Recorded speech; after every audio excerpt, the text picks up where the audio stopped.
with Karen Abrams, and I'm so excited. And we're going to talk about Theta Healing. And I know why some of you are here.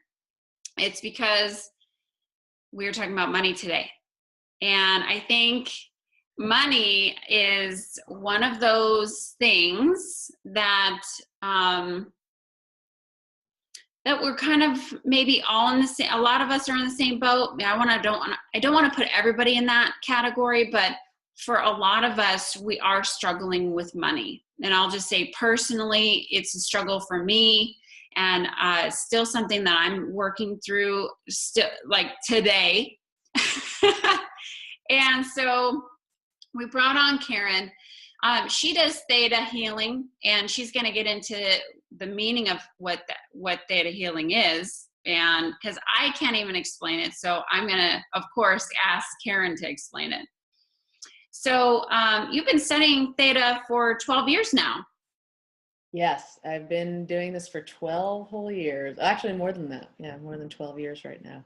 It's been an amazing, amazing experience that I thank God every day that I have this amazing coping skill. It's wonderful. So what is Theta Healing? Well, Theta Healing is a simple meditation that you go in to connect to God or source or whatever that energy, whatever that name of that energy is for you. And you ask and receive a healing. And so what happens is when you go into that meditation, you connect to your theta brain waves, which is the same thing that happens when you do hypnotherapy. The difference is that we're using a divine energy, and that's what makes that different. And also, once we get into that place, then we can use this energy, this wonderful energy, with your permission and only with your permission, and you can change damaging belief systems. You can pull traumas and resentments and betrayals and all those things that we're holding on to that kind of weigh us down. And as you know, as we grow up, we collect baggage and then we hold on to it, and that baggage affects us, our sadness, our resentment, the things that didn't work out the way that we wanted them to. They all kind of collect inside of us, and they affect our reactions and our decisions that we make in our lives. And so what Theta does is it can go into those damaging belief systems like I'm alone, or I'll never get what I want out of my life, or I'm separated from God, whatever your stuff is. I'll never make it in this life. I'll never be able to rub more than 2 nickels together if we're talking about money. And you can actually change those belief systems and get rid of that sense of powerlessness and defeat that so many of us have, especially when we're talking about money, around those issues. And when you let go of that, it's like these burdens lift out of your body, and you have this whole new sense of lightness of being that is really remarkable. And when you get there, you start making different decisions, because all of those breakups and all of those things that kept you unsatisfied and stuck aren't there anymore. So you're making better decisions that are supportive instead of self-sabotaging, for one thing. And when you start making more supportive decisions of yourself, when you start believing that you're really worthy of more money, or you're worthy of a better job, or you're worthy of more people coming to you from the work that you're doing right now, then everything starts changing. And with this work, even if you change just a little bit, if you think of it, and I talk to people about this all the time. If you thought of like a cannon, or even a laser beam, if you just aim it 1 degree in another direction, so let's say you change this much right over here, that's going to take you a whole 300 miles down the road. That's going to take you to a whole new place in your life just from that change. So all changes are significant. And knowing that, everything that's happened to you in your life matters, everything that's happened to your life, and you can let go and still learn. You can let go of the feelings that have been trapped inside of you from those experiences, and still learn what you're meant to learn from whatever it is, and then move on in your life, just being richer and wiser for the experience. we can't change our past. We can change the way we react to it. That is so true. And, as far as I know, the piece of me that gets in my way is my head and those limiting beliefs that you were just describing. And so I've had 2 sessions with you so far, and they were quite some time ago, and I don't really even remember, but I think I was saying that I need help around money and bringing in money. And there was a particular situation I remember about, back in the same kind of groove that I was in before. So instead of going higher up on the ladder, I felt like I was shoveling shit, is what I told you. I'm back to shoveling the crap, Karen. And why did that happen? And so I think a lot of people can probably relate to that. Right. Because they're trying to climb up the ladder of getting that either that higher position or that new job that's going to pay better. And, looking at their spouse and they're like, honey, it's going to be, it's coming. I know it. It's going to be here and I'm going to get that raise and it's going to be so significant. And then it could be at the point where, they do get that raise and then they do have that, money change in their life. But then they get to the same place they were again. So more money comes in and you're still finding yourself stuck in debt or whatever. And I see that a lot of times with many of my friends, me personally. And so I do feel that this is a very needed show today. Right. And so I'm excited to get people on to talk to you personally later in the call. But tell us a little bit about yourself and how did you get started with this, and tell us from the beginning, Karen. From the beginning, everything that's happened. Yeah. My creation on this earth. That's right. Well, about 12 and a half or so years ago, I watched a friend of mine change her life very significantly in a very short period of time. And I was very moved by that. And at the end of all of that, of her improving her health and getting rid of a relationship that wasn't going anywhere, and really she had a tremendous amount of anger and self-sabotage that were going on. And I always wondered what was going on with her, that those things were going on when she was a very high qualified person. And all of her friends were making $400,000 a year, and she was the only one, not reaching those heights at that point in time. And she started working with my teacher, her teacher, my teacher, Vienna Steibel, who's the founder of Theta Healing. And I just watched all these things start to shift in her life, and I started to take notice. And one time after she started hosting these classes that my teacher would come into town and teach about the basic Theta Healing class. And so I took it because I remember thinking to myself, I'm in an okay place, that's fine. And I remembered something that a friend of mine said, which was, people get so fine being fine that they never go for great. And I thought to myself, why don't I just go for great, And so I took this class. And after a 2.5-day class, which was very moving to watch because I watched the way that Vienna worked on everyone. She worked on a few people. She took the toughest people in the room and she was able to really find out what exactly was going on with them and get to the root cause of it. Sometimes they would cry, but then they would just look like so much lighter than they ever did. They looked 10 years younger, both of them, and they had sessions that were, about 6 minutes long, maybe at the most, maybe 10. And I just saw the profound impact that she had on everyone. And when I got home from the class on Monday, I said, I always noticed that right in here, right in front of me, there was all this space that I had never had before. And I didn't know what that was. And I remember I was in my apartment and I was pretending to swim. I was talking to somebody on the phone. I'm like, what is this space right in front of me? And all of a sudden I realized I didn't have anxiety anymore. I'd had anxiety for 6 years. And I'd been going to a therapist for a year and a half, and I'd brought it down from, I always say, like an 11 to about a 3. And I still woke up terrified every day.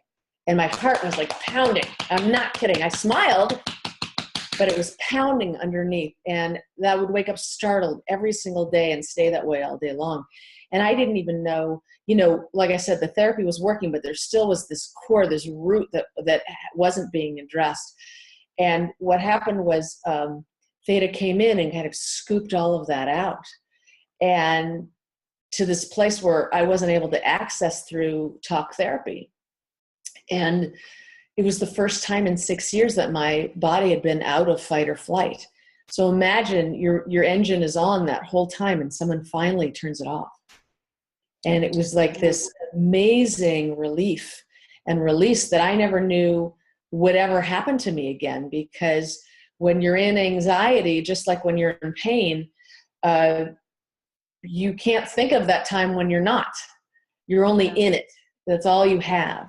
And so it was a remarkable thing. So I just started signing up for classes, anything. By then my friend was teaching classes locally in Los Angeles. And then whenever Vienna would come back, I signed up for everything she did. And then I went to Idaho, which was her base then, her home base. And I went there and I took all classes, and I eventually became a master Theta healer, and I opened a practice, and this is my life now. That was never my intention.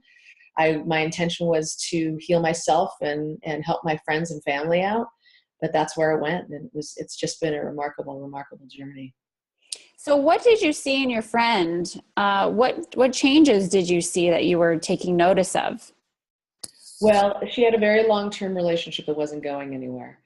And she was finally able to have the courage to work it out with him and break up. And they became best friends for the rest of forever after that. So she was able to actually resolve that relationship without losing it. Like I said, she started making money. She stopped sabotaging herself. She stopped having all of these fights. Her anger level just dropped dramatically. And her health was changing. She had a lot of really intense allergies and other things that were going on. And she was able to be in her body again, And when I saw all of those things happening, and especially actually when she started making money, that I saw it was happening in every aspect of her life, that's really when I began to take notice and started really taking stock. When somebody is going through big changes, you start looking at your own life. They don't even have to say, hey, I'm so much better and look at me, I'm great, right? They don't have to do anything like that. They just start being themselves more authentically. And, authentically, we are joyful. If you look at babies, they're really joyful beings. I mean, they cry, but that's only because they don't have any other sort of communication for us. They don't know language, so it's the easiest thing for them to do. But it's not because they're upset. It's just because they have to tell us there's some difference, right? But they're joyful. And so as we let go of our baggage, and I saw this first with her, she just became happier. And when I let go of mine, oh my God, it was so much easier to be myself. And, it's like your baggage is like literally like grocery bags. Imagine you're holding one because you resent your mother, and you're holding another one because you resent your father, and you're holding another one because you can't rub 2 nickels together. And the thing goes up and up and up till you've got it up to here. So how do you work out your life and make decisions from here? Not very well. Right. Once you free yourself up, you have all of this space and all of this room to meet people, to bring in the right people to your life, to help you make the decisions that maybe you're not trained to make. It's not saying that all of a sudden you know everything. You don't. Right. But maybe now some people will come around that'll help you know where to find it, or how to find the right people. Opportunities just start coming. Babies start staring at you. You're right. I'm attracted. Yeah. And, and we are attracted to people who share the same negative belief systems that we do, so that we can work them out. And so the quality of the person who comes to you, they're in a different place too, just like you are. They're healthier. And and they have, I don't know, I can say if they have less to work out. I don't know if it's really quantitative, but they're in a similar place that you are. So if you're more satisfied with yourself, you're going to attract people who are more satisfied with themselves. Like energy attracts like energy. So yeah, that's how it works. And that's how, I noticed with her, it was too big to ignore, Right. So why were you waking up with your heart beating every single day? Crazy like that? Why did I have anxiety, basically, is what you're saying? Yeah. What was going on in your life that you woke up in fear? Oh, well, anxiety, I'll tell you what I understand now about it, and what I understood as I went through this process, with letting it go. Anxiety is just compressed emotion. And I can't tell you what emotions you're holding if you have anxiety, but I can tell you that I had a tremendous amount of grief that didn't even come from this lifetime, that I really believe was ancestral. But I had a lot of sense of defeat. I didn't know how to move forward in my life in a way that would make me satisfied. I felt like I was all potential without the rocket launchers, and so I knew I had it in me, but I didn't know how to get it out of me, and I didn't know how to get it in the world. I was afraid to be seen. I was going through a transformation that I didn't ever think I would. I started becoming attracted to women, and that blew me away. I had never thought that would be a part of my life. And so all of a sudden, I used to say I was forced to love myself at a level I never thought I would have to. So there was a lot of, I guess, self-hatred and self-resentment. And what does that mean? And even though I knew I was the same person, regardless of who I loved or who I was attracted to, there still was a part of me, probably, maybe it was a societal belief that believed that there was something about that wasn't normal. And so I had to change a lot of stuff and realize that I had to realize on all levels that I was an acceptable person. But I think you have to accept yourself in order for other people to accept you. Yeah.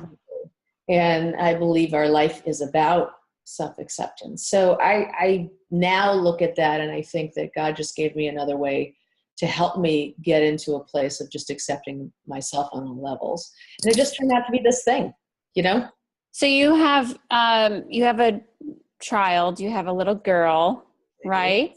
Yes. Right. Uh-huh. And so, how was this transformation before or after your little girl came into your life? Oh no, that was after. I met while I was working in Theta Healing. Well, I had already been with my girlfriend at the time, who is now my wife, and then as I just worked through my stuff and all of that, we ended up getting married, and we've been together 14 years, I think now. So we have an 8-year-old daughter. So it's been an incredible thing. Beautiful. Yeah, I guess that would make sense, because if she's 8, you've been doing this since 12 years. I guess that would make sense. Yeah. Awesome. Yeah. Awesome. And you've shared some stories about your little girl, and I love that. I love your stories about her. Yeah, I have a 5-year-old and a 10-year-old, and it's a journey. Motherhood is a journey. And especially financially, because if anybody wants to have children, what do they always say? Well, I'm going to wait until we're financially better to have children. But when those finances never come in, and you're late to start a family, you're just progressing or putting off your life and starting a family because your finances are holding you back. Right. And in turn, your finances are going to always hold you back. Right. Whether you have kids or not. Whether you have kids or not.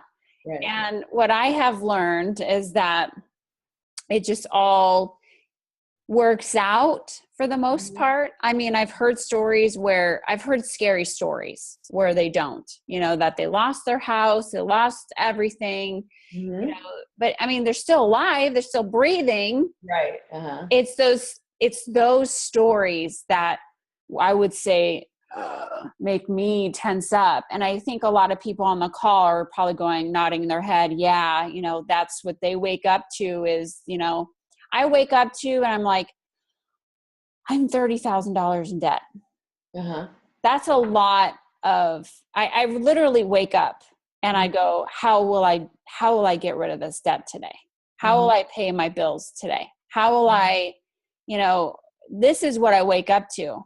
Mm-hmm. And so I believe that there are a lot of people that are graciously on this call today who need that kind of help.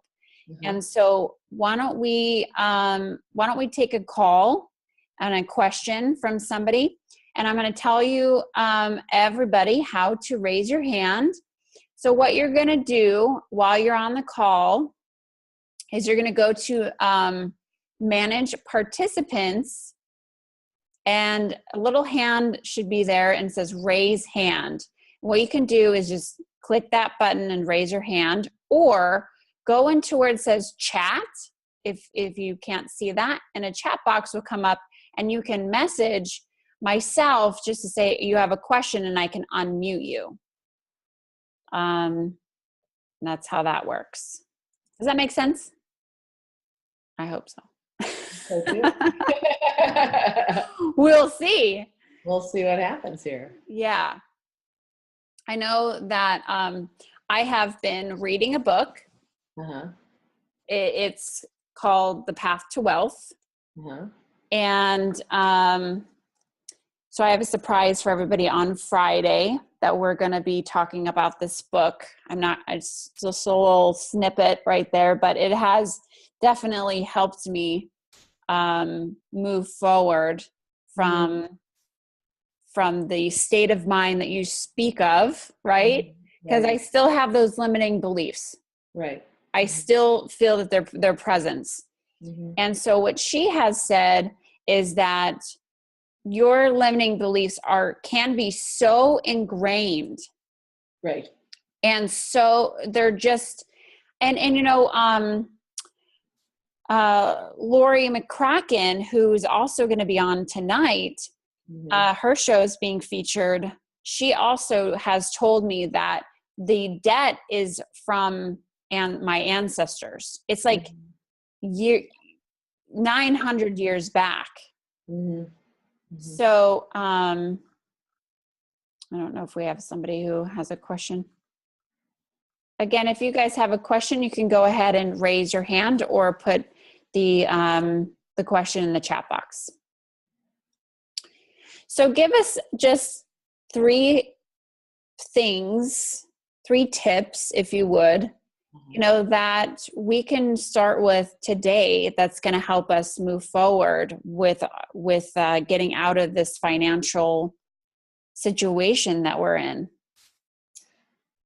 That's a good one. Well, I think the first thing we have to do is just acknowledge that we've made some mistakes, and we have to be able to accept that that's happened. I always say acceptance is there's self-acceptance and this the acceptance of our loved ones that we're with. But acceptance in general is one of probably the greatest lessons I think that we have to learn. And all it means is 2 words. It happened. If we can get to it happened, we're in good shape. Okay. Yeah. Or it's happening, and so if you can say, hey, I avoided money for most of my life, and now I am 50 years old and I haven't saved a dime for retirement, and I'm not making a tremendous amount of money, and I don't want to work the rest of my life, whatever, something like that. Let's say that's your thing. Okay. So you have to admit first that it's okay that you made those mistakes, because you can't change the past. We just have to say that happened. Okay. And then you have to look at what are the habits that have brought you to this place. Like you said, you may have more money. Let's say your job, all of a sudden you got this big bonus, you got your Christmas bonus or something like that. So it's like bigger than you've ever seen before. Maybe it's $15,000 or something like that. Even if it was 5 or 1 or 2, whatever is really huge for you. And you've got this thing in your hand, you've got your you got your check in your hand and you're like, yes, you know, and it's got all these colors on it. Look at that. But you still have all the habits that you used to have. So even if you won the lottery and you're winning, you know, and your take home is 25 million bucks or 5 million bucks or something like that, those people lose the money because they still have the same habits of spending all the money that they have. So you have to really take stock. What are the habits that have brought you to this place? Okay. One of the habits is totally ignoring money, right? That you have a real fear of it. And you actually just probably because you don't know what it is. So you need to start like what you did. You need to find books that speak to you, like The Path to Money. There's a great book by Susie Orman, Women and Money, which is a fantastic book that I picked up many years ago that taught me a lot. And you know, as we become adults, you know, you look like you're more responsible than you are, you know, and so you have to take responsibility for what happened. But that's different from blaming yourself, because blaming yourself doesn't do anything but just pile on really unwanted energy on yourself. You know, when you think of the fact that you have a debt of $30,000, and if you break down and say, okay, well, that was groceries, that was this, you know, it was that, but it was a lot of living expenses. So would I spend that money on those things? Most likely you'd still say yes. And the only thing that would have changed is it would have come out of your pocket instead of out of your plastic, right? And so you have to come to a place and go, this is what's happening right now. This is it happened. I spent this money.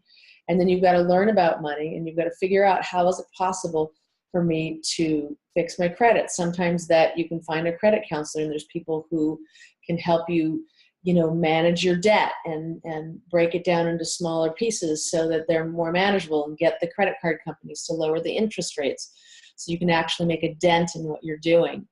There was a time in my life that I got up to $20,000 in debt, and I didn't want to do, I was putting money in to do it every month. I was putting $1,000 into every month and nothing was happening to me.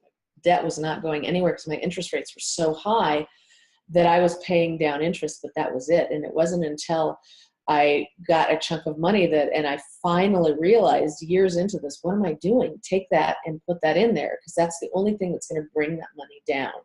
And I began to slowly pay it off once I had a chunk of it and I could see it going down. I can't believe I can't think of his name right now.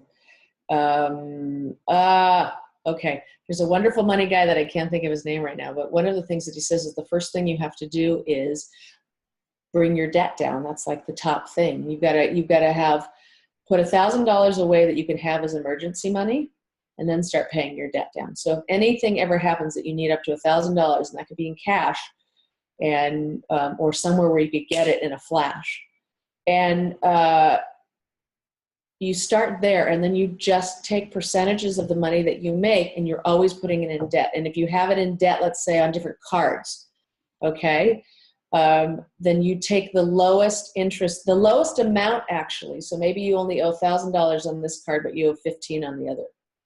You actually pay down the $1,000 so that you can see that you actually are making a difference. And then one day you're going to be able to close that credit card.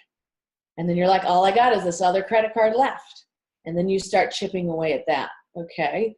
So that you can see that your debt is going down, and you can physically feel it in your body. And debt, and the thought of debt is a burden. And so one of the things that we can do today energetically is lift that burden from you. No, you can still acknowledge that it's still there. But, you know, the way we speak to ourselves is the way we experience our life. So if you have belief systems that are just running, and they start when you're the most vulnerable, which means when you're asleep, I'll never pay this down. It's just going to get bigger and bigger. I'm going to lose my house. I'm going to be on this. Okay. So we go, right? It goes so crazy. It goes so crazy, and nothing's happened. You're still the same person. You're still the same person. You're still in your house. You're still sitting in your chair. You're still getting up and eating breakfast, and everything is still the same except for this thought in your head. So if you already know that you've got a project, which is to get your debt down, then that's what you do. You have to accept it. You have to take responsibility, say that happened. But my focus now is really on, how do I get this down? You know, what are the things that I can do? Some people can get an extra job. Some people have, you know, they have 2 or 3 days off and they can spend another 1 or 2 days working and just take that money and don't use it for anything else except for your debt, so that you always have money. You can do automatic, you know, have money taken out of your savings or your checking account every week. I do that because I'm not a great conscious saver. So if on Fridays I had to go, let's see, what did I make? Let's take a percentage. Guess what? I'm a mom. I got plenty of things to do around here. And I have my own business. I have plenty of things to do aside from figure out what percentage I'm going to take from blah, blah, blah, blah, blah. Okay? So, and then the next thing is you have to keep track of your expenses. You have to become conscious. And once you really become conscious of what you're spending and where you're spending it in, then you can finally make the wisest choices on what you can cut down. And you could even take that money. Let's say you're going out to dinner. Okay, let's take that because that's an easy one. It's a normal one that people do. So let's say you've got 3 people in your family. That could be about $60 with tip. So let's say you go out to dinner twice a week, maybe even 3 times a week. Okay, but let's say twice. Let's say you just do twice a week. $120, that's $480 a month that you could put towards your debt. That wouldn't change your lifestyle one bit if you knew that that's what you were spending it on. Or if you have a weakness for, you know, jewelry, or you have a weakness for this or that you could look at it and go, okay, well, it's okay if I have a weakness, but maybe not do it twice a week, you know? Maybe spend once a week and take that other money and throw it in there. Right. So you have to start finding those places, but unless you agree to become totally conscious about your spending, it's not going to do it. Yeah. You just have to agree to that. And that's one of the best things that you can do, is just become conscious of what you're spending. And there's a lot of really wonderful apps out there right now. And that you can just have it on your phone. And the moment you spend the money, you just go, doop, doop, doop, there it is. And you put it in there. And I don't know if QuickBooks, if they haven't, they really should have their own, you know, app for your phone so that you could actually be doing your taxes while you're, you know, walking around spending in your life. But, you know, you can, I think it's their spend tracker. There's a lot of really wonderful spend tracker. Yeah, I think that's it. I'm sorry that my brain, I'm having mommy brain with it. I have that too. I have it. His name is Dave, and I can't think of his last name right now. Yeah, it's Total Money Makeover. Total Money Makeover. Fantastic book that he wrote, and his name is Dave. And his last name will come to me either by the time our interview will end or midnight tonight. I will yell it out loud. Okay. I could look it up too. Yeah. And that's a really wonderful thing because he talks about the 7 baby steps that you need to bring yourself into full control of your financial life. And what does debt do to one's health and emotional state? Not even debt, but what is, you know, the thought about money? I mean, some people are so controlling over their money. Some people are, you know, lack of their money. Some people have so much money, you know, so what emotions are tied and what illnesses and are whatever tied to money? That's a good question. Your thought about money, however you feel about money, you've got to remember, is a reflection. Your relationship with money is a reflection of your relationship with yourself. If you think of, let's say you think of yourself as a house. Okay, one room's you as a mother, one room's you as a daughter, you know, your financial, your physical, your spiritual, your love, you know, all of these are different rooms in your house. So money is one of those rooms in your house. And you may have other places in your life where you're really doing really well. And those are the places that you pay attention to the most, and you have the most light in those places, and you have the most self-love in those places.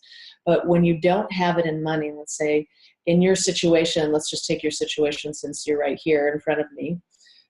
So you have a debt because your expenses have been higher than what you've been able to earn.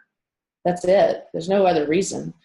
And people have other reasons for doing that, because some people have compulsive spending issues. And those are another thing, that's an issue that needs to be addressed.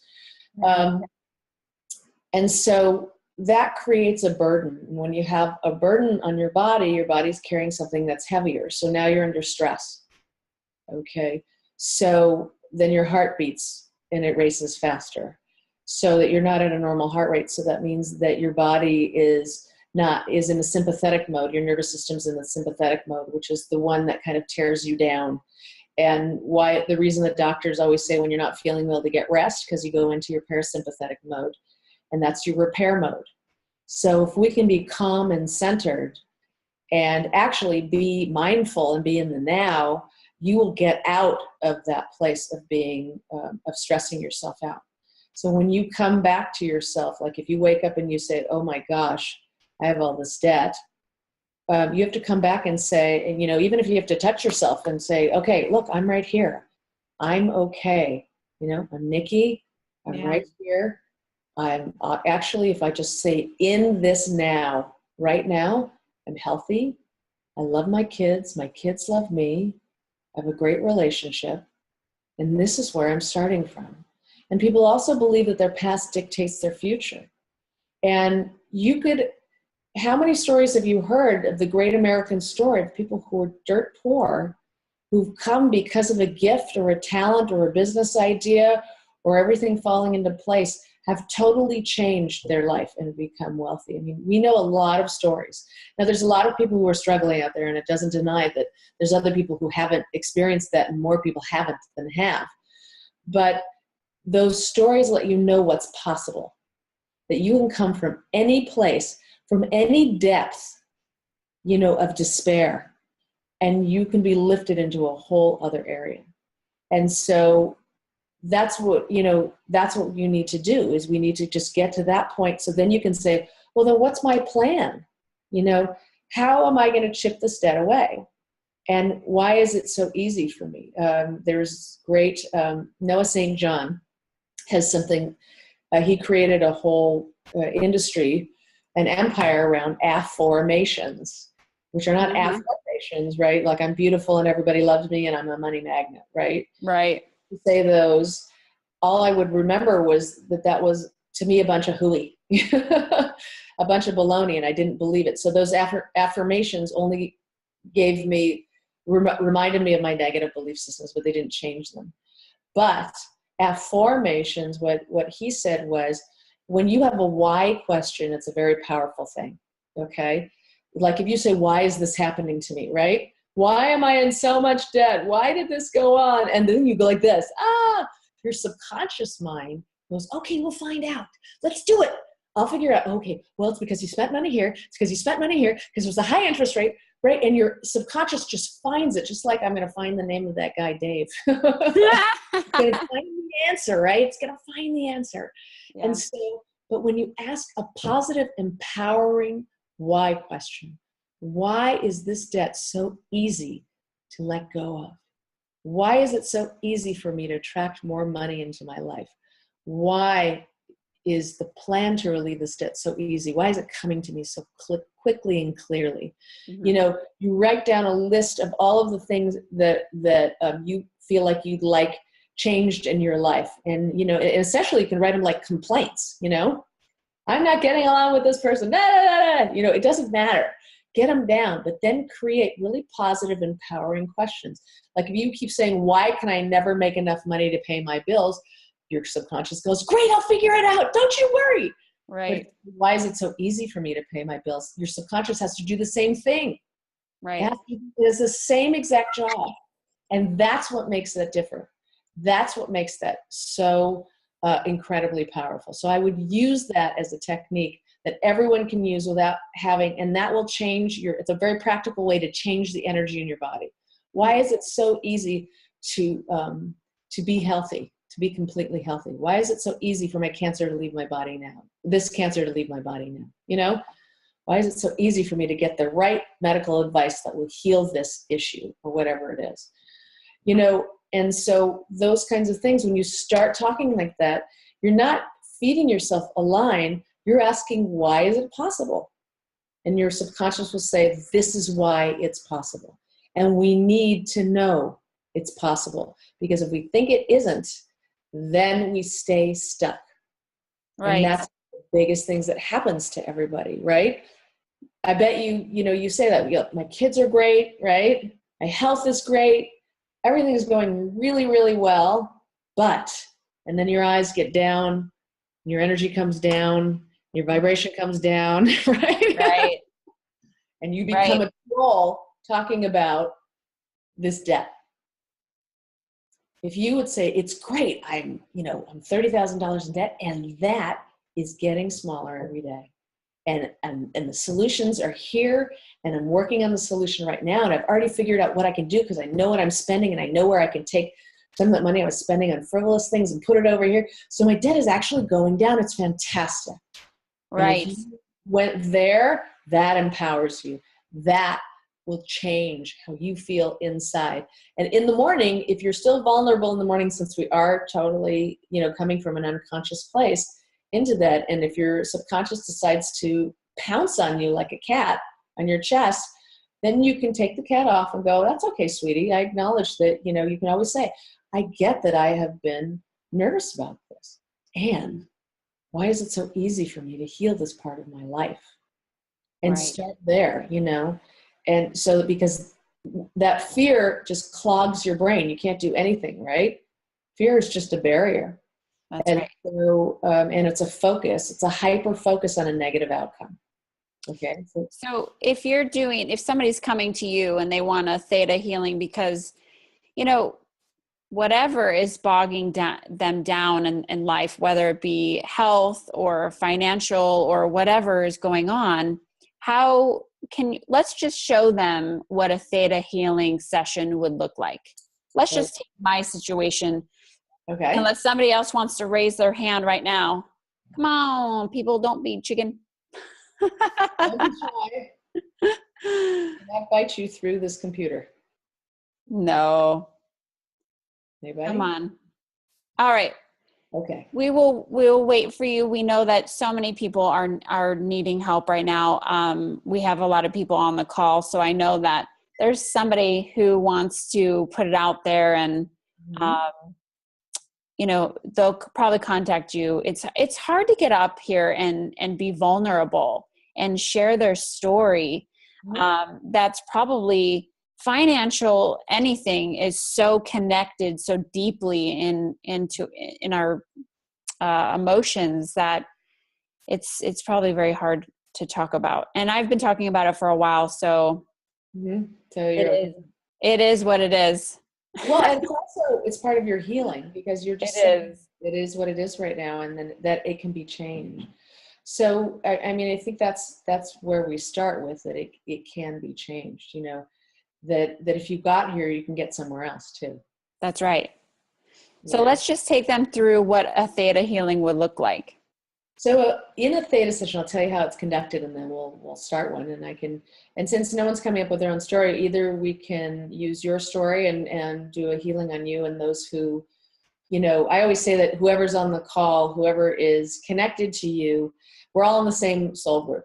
So wherever we're at with things, if we're in debt or we're, making millions of dollars, if we're hanging out, we have a lot of issues that are similar. We might be expressing them differently in the world, but they're similar. So you can actually say yes to this healing and get your version of it. So basically what I do is I ask if I can come into your space. I go into the theta meditation.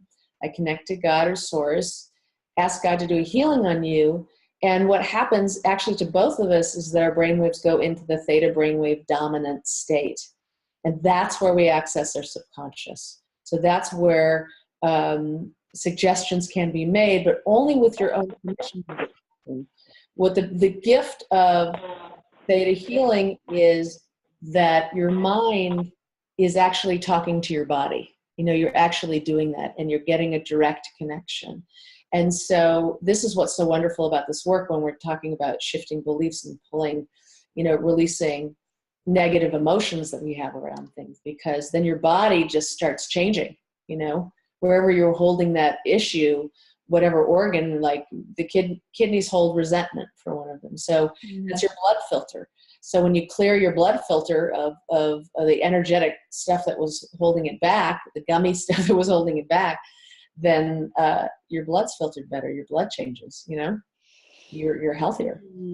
Yes. And, I've had, two, like I said, in the beginning, 2 sessions with you. And so you are able to do sessions over the phone. Yes, absolutely. And you're mostly over the phone over Skype? I actually do the phone just on the phone, or I do it on Skype, wherever anybody wants to. I'm fine. Google Chats. Anything that works that can get us together is okay.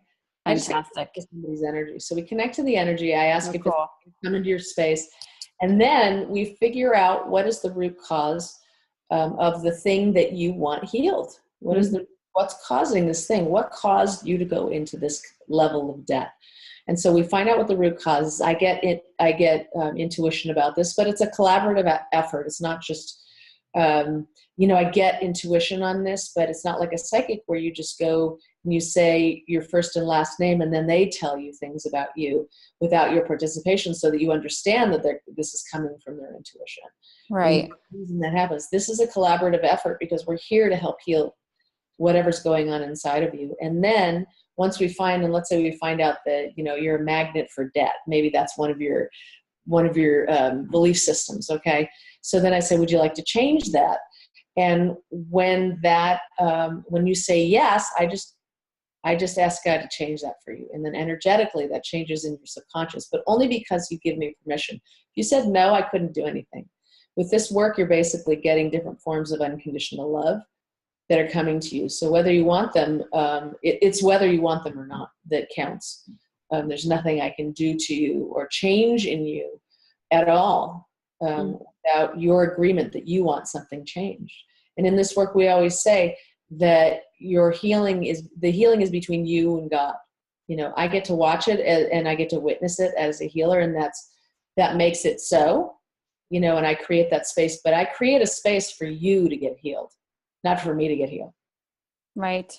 So let's just do a session. Let's do okay. Okay. So is it okay if I come into your space? Yes. Okay. So I'm going to close my eyes and ask. Should I close mine? You might feel like that just happens naturally, because when you go into the theta state, you're a little bit more relaxed. That's the state where we're going into that we are tipping off into sleep. We're tipping off into our dream state, so you don't feel like you're here or there. So, but I will keep my eyes open, although they might want to shut at any moment. Okay. But I will keep them open for you. And so I'm going up into that state, and so now I'm in your space and I'm watching what's happening. And so I'll ask, what's the root cause of Nikki's, so immediately Nikki's issue around money is worthiness. Okay. Right? Worthiness. This is our big deal. This is one of the big, huge things, big walks of all of our lives, is the more worthy we know we are, the more it shows up in our life in that way. Okay. So whatever we have in our life, we believe on some level we deserve. Even though we may say, hey, I don't deserve to have an abusive person in my life, or anything like that. But if you're staying with that abusive person, there's some part of you that's believing that this is normal and this is regular and this is why I have to do it, and maybe because you experienced that as a child and you're just used to that sort of thing. And also, obviously there are other reasons. Especially if the abuser is in the form of a boss who's providing you financially. Absolutely, right? Absolutely. Or that your abuser might be your spouse and they're the ones who have all the financial power. You don't have any. Right. Or both. Right, exactly. Or both, right, exactly. So those sorts of things, worthiness is the biggest issue around that. Okay, so what I will say is, I have a question I want to ask you, but it won't make any sense unless I say this one thing first. Theta Healing works on 4 different levels. The first level is the core level, which is everything that's happened in this lifetime. The second one is your history level, which is your past life level, which is, whether or not you believe in past lives, it's your past life level and our collective consciousness belief systems. So, and then the third one is our ancestors, our genes. So you're coming in with all of their fears and their phobias and their habits and their belief systems. They're already in you, and they're part of the board of directors when you make decisions. And then finally, there's the soul level, which is the deepest part of all of those. So my first question to you is going to be, is it okay if God can take us to whatever lifetime and level, hence the name, that you began to believe you were unworthy of God, and have God change that belief? Is that okay? Yes. Okay, so I'm going to watch that. My eyes are going to close again, and I'm going to watch that change. And I get kind of a cartoony version of what that looks like inside of me. You may feel something, you may not feel something. Both of them are okay. And then, would you like to know what it feels like to know you are worthy of God? Yes. And these can come back to like caveman times when we were afraid of thunder and lightning. And so we felt powerless, Mm-hmm.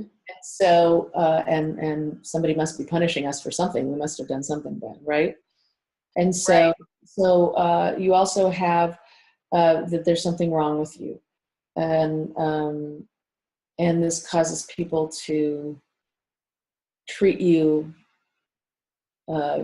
less than you would desire, in a way that's less than you would desire. So, is it okay if God changes that? Yes. And please. yes. Okay. So, and then I'm seeing there's a few things around your mother and your father. And so was your father controlling with money? Somebody was controlling with money. Who was that? That's what I'm picking up. No one's controlled. Maybe it was a grandfather or somebody, because I'm picking up somebody is like holding it over everybody else. So you're not picking It was always the lack thereof. Mm-hmm. Always a lack. So, but was it that they had a boss or somebody that they felt indebted to? Probably on my father. My father doesn't speak very much about his personal things like that, but probably. Okay. Because there's somebody who's holding that over. So that makes sense that would be him, because he has to sort of kowtow to whatever the boss wants. And so that's in there. So there's very true. Everyone else controls, what is this? Everybody else controls my money except for me. So is it okay if God changes that belief? Yes. Okay. And everyone else controls the influx of money towards me. And everyone else affects my ability to receive money. So is it okay if God changes all of those and gives you God's understanding of that? Yes. Okay. And would you like to know what it feels like to be, I know this is going to sound like I'm leaping to something else, but would you like to know what it feels like to be unconditionally loved by God? Mm-hmm. Okay. Would you like to know that you're worthy of God's love? Yes. Okay. And know what that feels like? Okay. So, and you notice you keep saying yes and nodding, because I need her permission in order for that to happen. So, would you like to, what else is here? Okay. Would you like to have God's definition of joy? Yes. Okay. And would you like to know what joy feels like from God's perspective? Yes.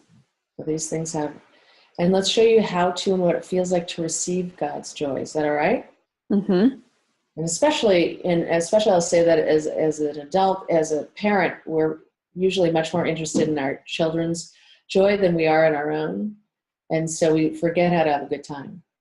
So, but let's also show you how to receive love. And I think this is something that happened to both of your parents, and all the way down the line, there's a lot of issues with receiving love. You can give it, but receiving it is like, no.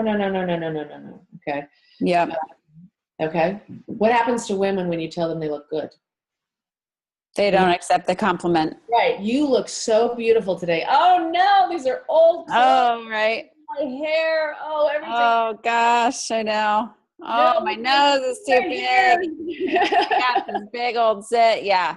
Totally. Right. We can't receive it. And when my mother said to me one day, and not these words, but it was basically what essentially she said, when someone gives you a compliment, shut up and say thank you.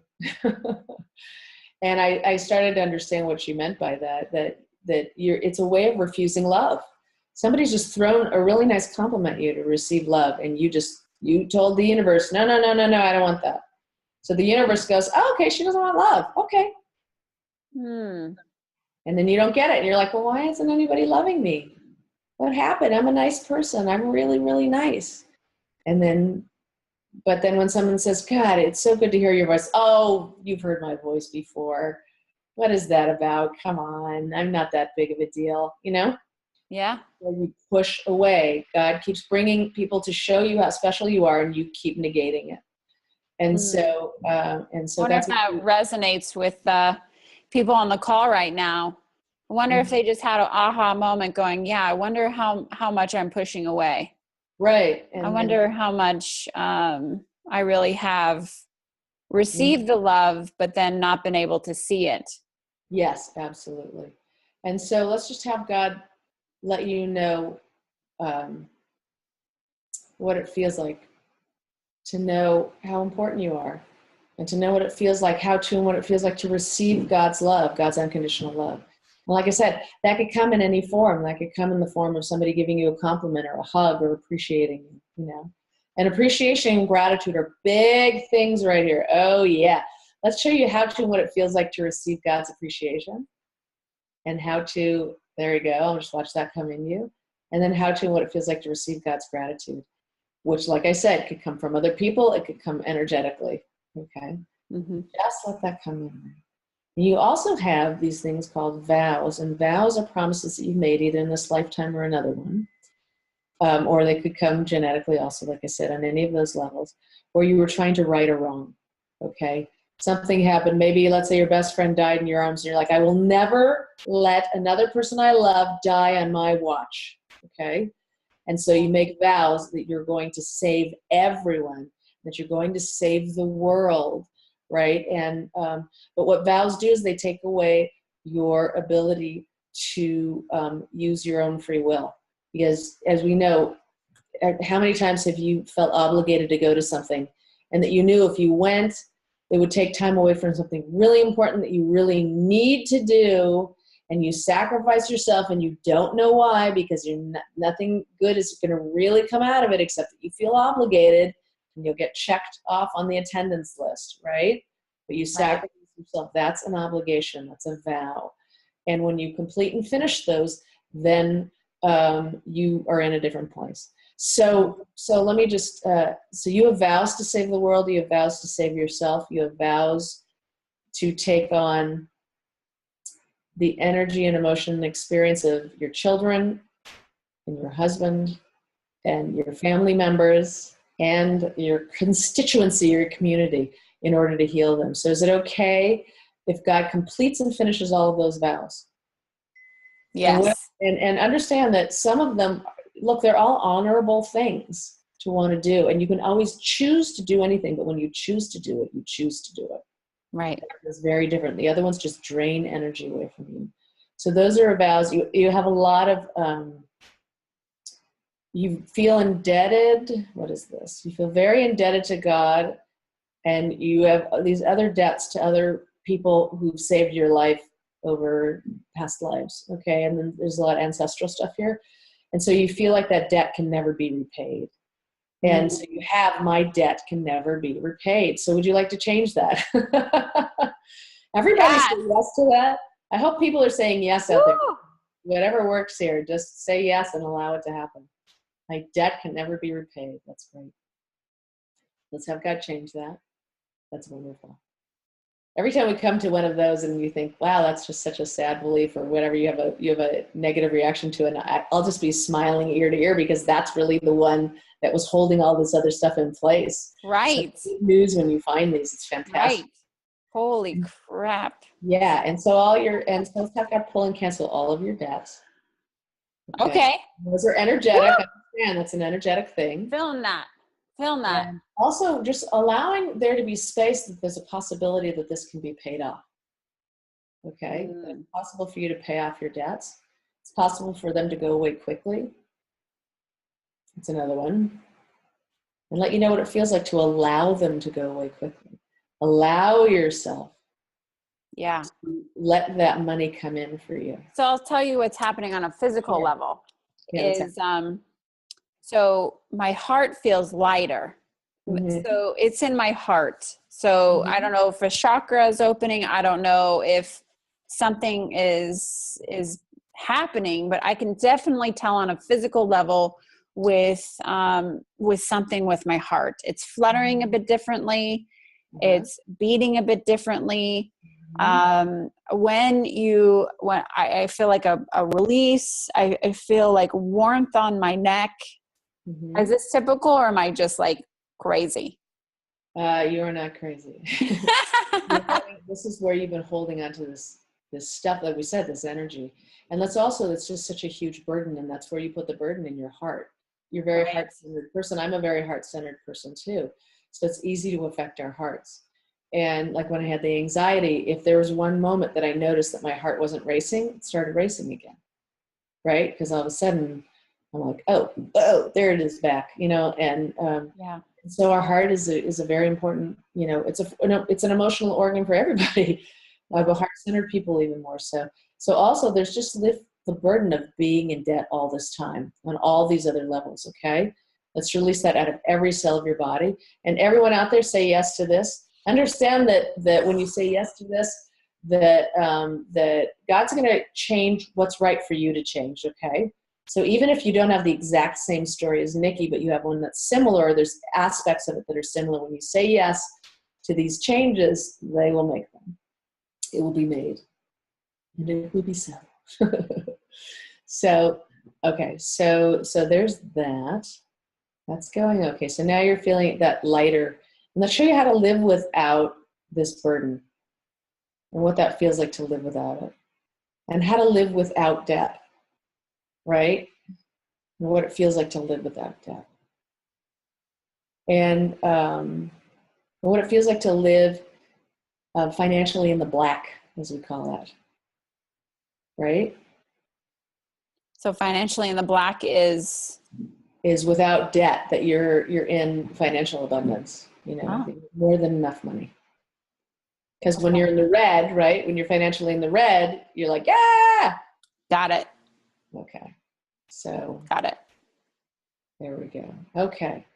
So, and now that you know that it's possible for this to change, you're feeling a lot better here. So, and all of those debts that your father had, I can see that he had a lot of debts to this. He had a lot of past life issues with this boss, and he had a lot of debts to this boss. So let's have God pull and cancel all of those. So that I have to pay everyone's debt off in order to heal them. So is it okay if God changes that belief? Yes. And so you've got this big mama thing here going. You also want to save the earth. You have a lot of vows here to save the planet, save the earth, save humanity. And you have vows to take on everyone's debt in order to do that. And this is an offshoot of the Jesus story, right? Because the Jesus story says that Jesus died as a sacrifice for everyone's sins that have already been committed and that will ever be committed.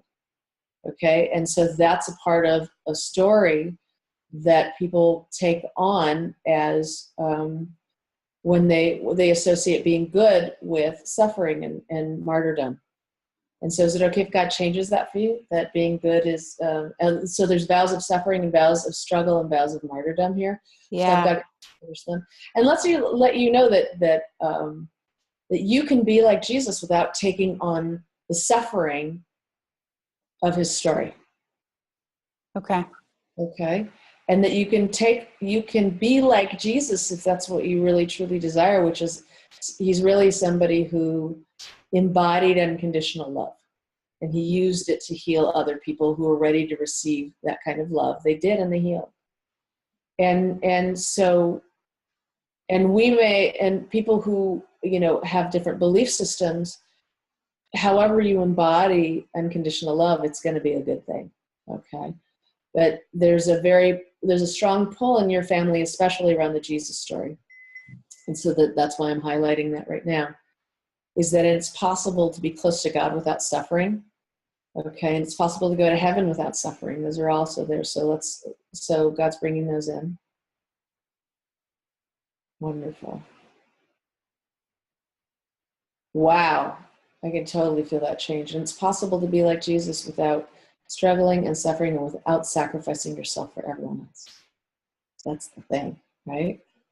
Okay, and it's possible to be a healer without sacrificing yourself for everyone else. So that's changing too. And that's a big one for you. I can feel it right smack in the middle of the heart. Wow. You are something else. That is awesome. So she's really opening up, and I just want to share that with everyone here, is that Nikki's just really opening her heart as if it was a book, and she's like, all right, here it is, read these pages, this one's a good page, this one's a good page, and she's not hiding anything. And that's making a huge difference in this healing, because she's just being open to revealing whatever it is that's holding her back. And she's just showing it here, so it's really lovely. Okay. And see what else is going on here. Tell me, what's your experience right now with this? How's it been helping you? I feel lighter. I feel like my heart's kind of tingling on a physical level. I feel definitely I feel more clear from my brain. Mm-hmm. I think when I came into this call, I was like feeling a bit bogged down. Mm-hmm. And then now I really feel like I'm like, this is it right here. It right. Feels like I just took off my brain and like massaged it a little bit, or, you know, and it feels better. I feel clearer, and I feel hope and enthusiasm. Like, right. I'm not kidding you. Yeah. I really hope that everybody's on the call right now, that you contact Karen and get one of these sessions. I'm surprised that nobody wanted to come on to get one for yourself. I gave you the opportunity. So right. I just took it myself. But I am so grateful. And you're actually going to have a whole weekend workshop around money. That's correct, right? It's actually a 2-day. What I'm offering is a free gift to all of your community. I was going to say listeners, but they're watchers and listeners. Yeah. Is an invitation to join me on in a class I call Making Money Happen. And it's a 2-hour class. It is separated, 1 hour each, on April 13th and 14th. And you can sign up on my website. I don't know if should I say that now or Yeah, no, you don't have to, because the links will already be there. Okay, so the links will already be there on my website, and you can sign up for free. This is a class that is valued at over $350, and I'm offering this for free. And basically what Making Money Happen does is it addresses all those root issues that are holding you back from receiving as much money as you truly deserve in your life.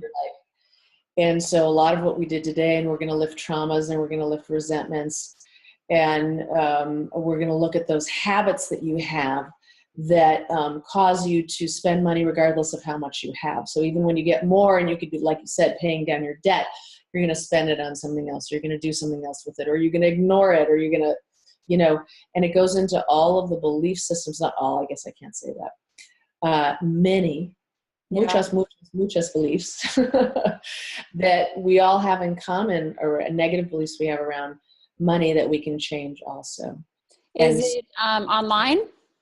It'll be online. It's a teleconference call that you can get onto, and you just put your name and your email address, and I'll give you the details. But it's 12 p.m.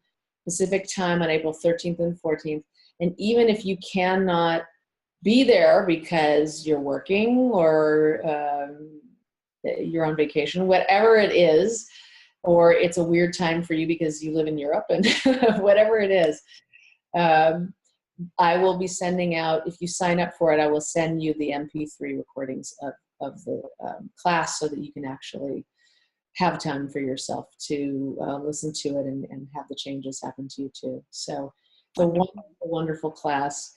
And I just thought that would be a wonderful thing for all of your community. It is a wonderful thing. And using this modality of healing is truly amazing. And I hope that everybody on the call and who's listening will take advantage and call you. And I'll have all the links and your emails to contact you, and so that they can get a session with you. And I just remembered his name. It's Dave Ramsey. Oh, Dave Ramsey. Yes. Okay. Wonderful. He's got very solid advice, and the Total Money Makeover is the book that I think is wonderful. And he has 7 baby steps to getting yourself out of debt and getting yourself in good financial shape. And so, and I believe when I first started using this Theta Healing work, I really wanted energy work to solve all of my problems. And I tried really hard to make energy work solve all of my problems.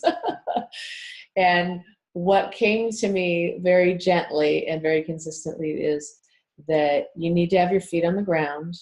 You need to do practical things that can make a difference.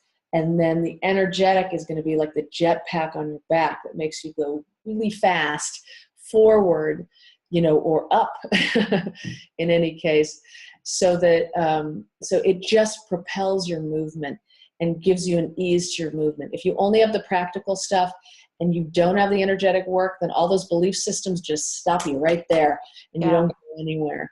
And if you only have the energetic work, then you feel really free, but you don't have any steps to take to move yourself forward. And so you want to have both the practical and the spiritual and the energetic, all of those things together, because you want to work with everybody. You want everything to work for you in your way. I'll share an experience. When I was 17 years old, my mom had ovarian cancer. She had late stage 3 ovarian cancer. Essentially, what do they say? The doctor said 6 months to live with chemotherapy and 18 months without. And these were some of the best people in the country who knew their stuff. But my mom did something different. She did the work. She went to UCLA. She got a double dose of chemotherapy. She did all the medical stuff. Plus, she had a psychic healer. She had a meditation person. She had acupuncture, acupressure, art therapy, family therapy, personal therapy, anything that she could get her hands on. And she did everything from the conventional to the unconventional to get better. And she is one of the few people that I've ever heard of 30 years ago. Okay, this is 32 years ago. At that point in time, it was a death sentence. It is not any longer. There's a lot more stuff that they have done and improved on. But at her time, at the stage that they caught it, they felt like she would either beat it just a little bit, but then she would eventually die. And at that point in time, people died within 5 years anyways, so they didn't die originally. So it was a very tough thing. And she lived 30 years. Nice. 4 years. And she got to, see her kid get married. She got to see her kids have kids. She got to, spend time with her friends and her life. And she had a whole other life because she did everything. And the thing that I learned from that, and the reason I'm bringing this around, is I found out that, the doctor's office wasn't the only place that you can heal. That's right. Same thing here. The practical steps aren't the only thing you can do. The energetic work isn't the only thing you can do. Do it all together. Address all of the issues on all of the levels, and you will make progress. I promise you. There's just no way to build it up. That's true. And it's a daily progress. Karen, thank you so much. You are a gift to me and to all. Oh, thank you. I appreciate you taking this time. I appreciate everybody on the call to take this time and to listen and to heal. And I wish you all well on your financial journey and in your journey in life. And I really do love you all. And I love you, Karen. And thank you so much for this, for this gift. I appreciate it very much. Welcome. And I want to say it's just been an honor and so much fun. I didn't know exactly what to expect. And like we were talking yesterday, I didn't even know I was going to be on camera. I know. Sorry. No, surprise. No. And it was a lovely surprise. And I'm so happy to be able to be here with everybody. And I hope that those who feel the call to will come on and join me on April 13th and 14th, or sign up for this gift. The universe is giving you a gift. Just receive it. That's right. That's any right. way you can, and let it help you in any way that it can. And so thank you so much, though. This has just been such a wonderful, best part of my day. Thank you so much. Me too. Thank you so much. Bye, everybody. Have a good day. Okay, Bye, bye. Karen. See you later. Bye.